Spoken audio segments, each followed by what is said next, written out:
I want to get back. There is a problem that we have, that we don't believe that our kavanah creates anything. We think that an intention is just a certain kind of mental fluff. Okay? We know that facts can be created in the world of Asiya, but how do you create facts in the world of Yetzirah? In the world where you dream things, where you're being energized and motivated and all that, how do you create facts in that world? How do you build that part up? Because we know that if we don't put in deposits into that part, we're going to be anemic in our soul life. So how do we go and build that one up? So the first thing is that we make deposits into that pool by affirmations. Affirmation. Let me spell this one out, because I don't mean just a word. I mean, I hate it when an organization sits down and they say we should do this and that, and they don't make a budget available for it, okay? Because then they don't mean it. If you really give a mandate, then you have to also give a budget. And the same way, if you really have a good intention, you have to give it a time budget. At one point, you see, we used to offer a sacrifice, a sheep. Another time, we used to offer precision formula of words, Baruch Atah, exactly as the rabbi said. Today, what we offer to God is time and attention. Nobody, when it says, Ha'ashir lo yamit hadal, no. Ha'ashir lo, say it louder.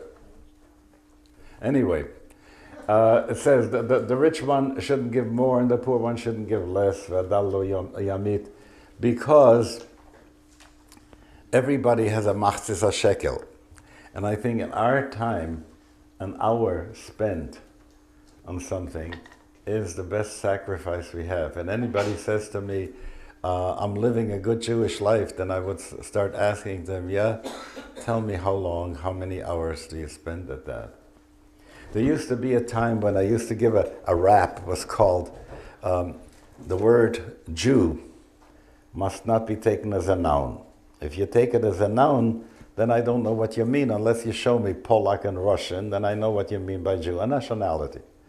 If you show Caucasian, you show Eastern type, then I know you mean race by that. If you say Catholic and Protestant, then I know what you mean by Jew. You see what I'm saying? In itself, the word doesn't tell me anything about itself. It's used to categorize things and to sort things out. I don't like nouns. Someone who calls me, hey, Jew, if he doesn't smile, I don't like it. It's not a good word. Okay, do I like Jewish? Jewish is very nice. If somebody says to you, you're Jewish, aren't you? So then I could say, you're Catholic-ish, are you?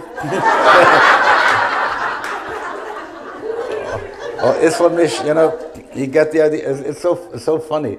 But what do you get out of that if you make it an adjective? It's Jewish, Jewisher, and Jewishist, right? Which then says Jewish is Reformed, Jewisher is conservative, Jewish is Orthodox. So I don't like that either.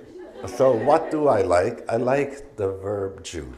And I know that had bad connotations from anti-Semites before, but think for a moment. When people are arguing, who's a good Jew? I can say, the one who Jews the most often. How often does he Jew? Okay? So I can get the Jew quotient by checking out 3 axes. The first axis is frequency. And then somebody says, yeah, I Jew fewer times than you, but I Jew a lot more energy, right? So now I have a second axis, intensity, right? Besides having frequency and intensity, then I have to see over what range of life do you Jew. If you only Jew at home, it's a narrow Jewing, a big jewing is over the whole thing. So now I'm going to check the range of life. All right, now I can say I've got a good Jewing robot. He Jews very often, over great, spends a lot of time doing it, and it's very good, with intensity. No, that's not enough, because missing is another dimension, the fourth dimension here, which is kavanah.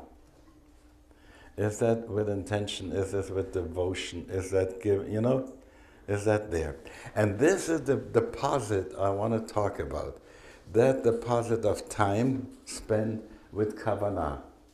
So when you make an affirmation, you say to this, and hereby I assign life space to doing that. If the life space has not been assigned, it won't happen. And that's really clear. So I go and assign life space, and I say, this year I'm going to learn more Torah. I wish I could learn more Torah. Okay, you wish. You wish 20 minutes more, half an hour more. I mean, you've got to say it. Put a budget of time to that. The other thing is also that while a fact is established in the factic universe, in the imaginal universe, a fact is established by our imagination filling it with intention and energy. What is the fact that I want to establish in the imaginal universe? I want to establish the fact that I'm a davener, that God and I have something to do with each other. I want to establish that I'm a davener. Okay? Very nice. How much do you put down on that? A down payment? This fact will not become a fact unless an investment is made in it.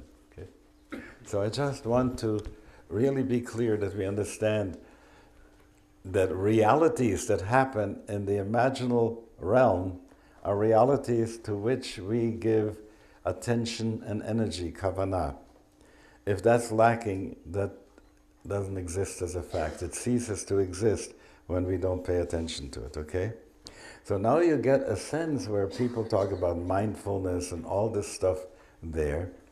And v'yadata hayom ve'ashavot elavavecha, know this today, put it to your heart, assign energy, and say that this is what I'm going to do. And that's the point of nasa v'nishma, It's a way of saying, I mean it. So how do I know that I mean it? Because I have I made a date with myself to give this and this time and to serve in such and such a way. Now coming back, when I have such landmarks in my life, like an assignment to learn, an assignment to experience, an assignment to do this, and not everything to be necessarily holy, One of the nicest assignments I had was when we were in Brazil and we went hang gliding. I want to tell you, the 15 minutes that I was on that hang glider, I'll never forget. And sometimes in the middle of the daven, and I want to say, like that. I was Superman there, So, but take a look. As I tell this, it makes it juicy for me. But what did I do? I really connected it to my inner life. It's one of those things that I say Shechionu for. It's one of those things that I say Mizmor Todah. Thank you, God. What an amazing experience I've had and been able to have that. So the times that we do holy things, and the time when we do beautiful things, and when we do good things, and we do true things, all this makes up the wave, the story of the life. And I want to say, I'm sure those of you who are therapists will vouch for the same thing, that the people who have only broken pieces and unconnected life stories, life dreams, have problems. So if I were to want to help people, I'd want to say, come, let's re-edit your story.